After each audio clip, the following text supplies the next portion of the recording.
David was 19 when he died. He was my only child.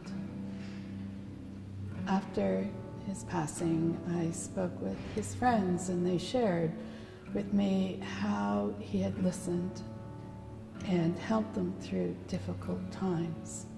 Maybe if I had listened more to David, perhaps he'd still be with us.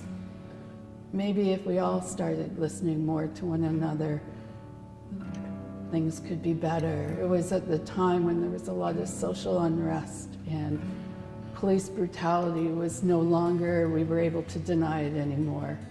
Every time I watch the news, I see it clearer. Emmett got lynched, Rodney got beat, Martin got shot, Malcolm got shot, Trayvon got hit, and yet he dropped. And I then had the thought about Dr. King and all his work back in the 60s, and have we forgotten what happened back in the 60s?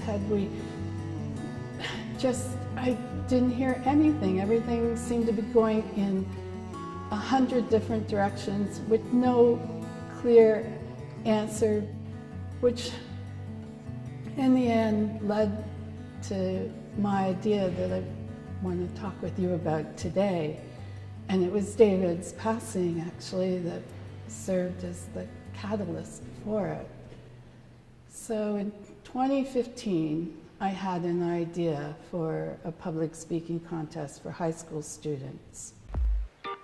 I had a dream, he said. 5 years later, Martin was dead. Marching from Selma to Montgomery, look at what they've done to me.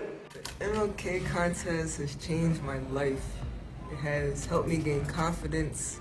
It's helped me find my passion. It's opened other doors for me, like TED Talks, banquets, and breakfasts. This contest is one of the most important things to happen in this community in a long time.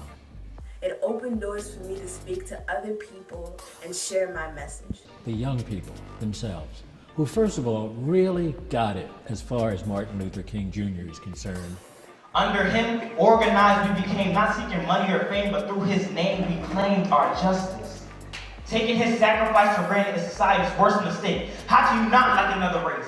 He gave his life back in our case and paved the way for us to be united in the first place.